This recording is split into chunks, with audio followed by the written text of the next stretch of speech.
Hello and welcome to Network Africa on Channels Television. Coming up on the program, it's the final day of the United Nations Security Council meeting in Burundi. But how close are they to a breakthrough? Then it's a victory for the girl child in Zimbabwe as the country's constitutional court outlaws child marriage. And later on, our Africa Tech segment. What are the chances that Africa could lead the next internet boom? Stay with us to find out.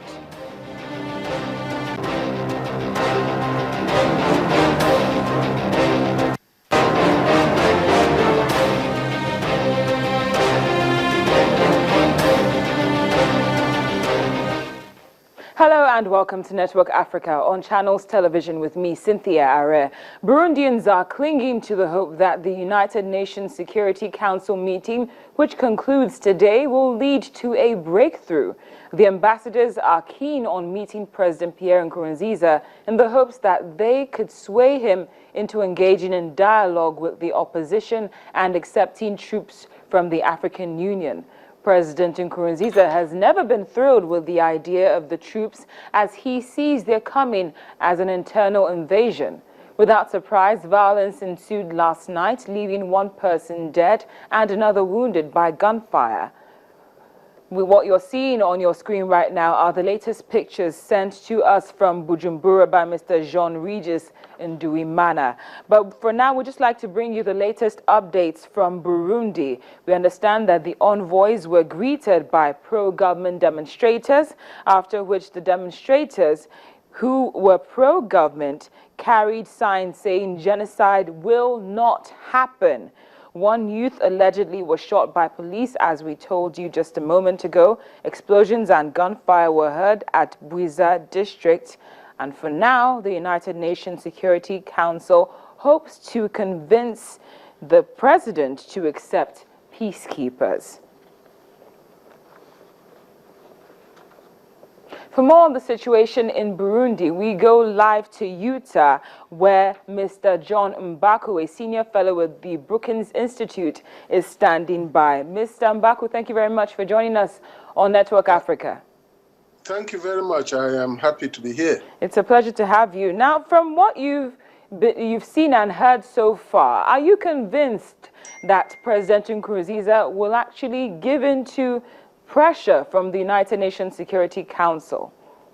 I think that right now, given the fact that the violence in the country is escalating, I really believe that the president eventually would have no choice but to allow some kind of compromise in which at least a force from either the African Union or the East African community would have to come into Burundi and help the national forces there bring the situation under control so that the people of Burundi can begin some form of national dialogue that would resolve the problems that have led to this situation. It is true that the government supporters are saying that genocide would not happen, but it will be very difficult for anyone looking at the situation as it unfolds to imagine that the situation will not eventually deteriorate into one in which the government will no longer be able to have full control of the country. So I think that, I believe that eventually the president would come to some kind of compromise with the UN representatives and allow at least a regional force, either from the African Union or from the East African community, to come into Burundi and help secure the peace. But Mr. Mbako, at this point, I have to point out that the president did not welcome these envoys when they landed. It was pro-government demonstrators. So isn't that indicative of probably his stance of not wanting to accept the troops since he deems them an internal invasion? And things, you know, what we're seeing in Burundi today, it's almost been a year now. It's really not it's escalating to a point, or the violence has been sustained, but it's really not as different or too different from what we saw in the beginning. So what could actually persuade him, since he hasn't even welcomed these envoys?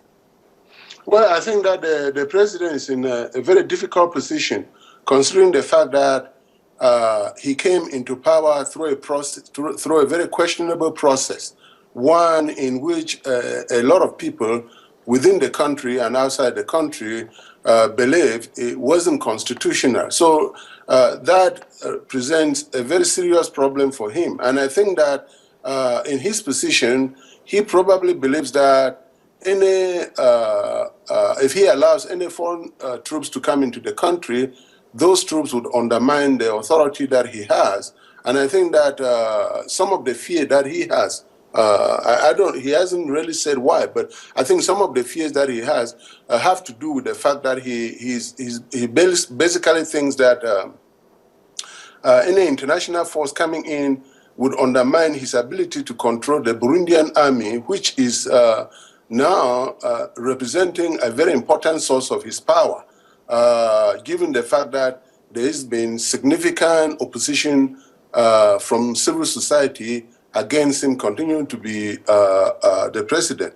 And when you take into consideration the failed coup attempt that occurred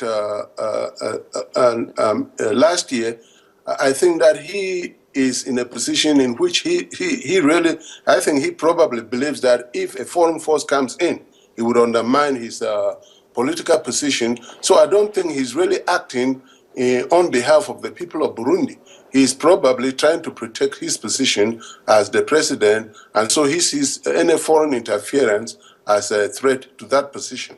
Mr. Mbaku, this, what you just said, has taken me back to what we were discussing last time we had you on the program.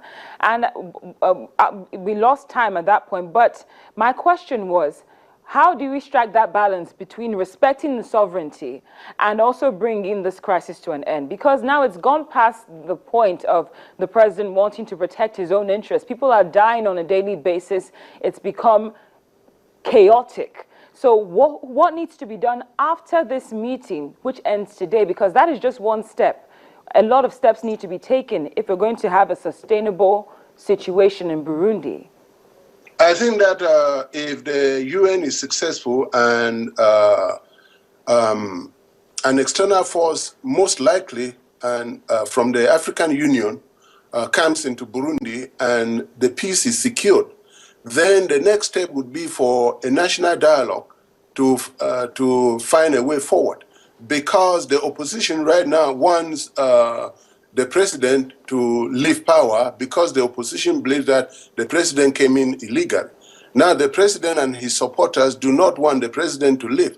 So what has to happen in order to move forward is that after the peace has been secured, then there has to be a national dialogue in which the people of Burundi sit down and try to figure out a way in which they'll move forward peacefully.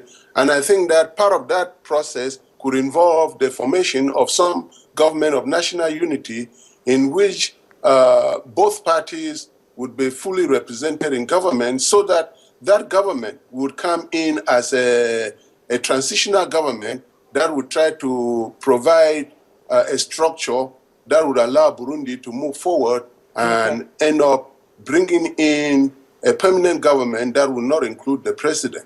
Okay. Mr. Mbaku, thank you so much for joining us on Network Africa. We appreciate your time, as always. Thank you very much. Mr. John Mbaku is a senior fellow from the Brookings Institute in Utah.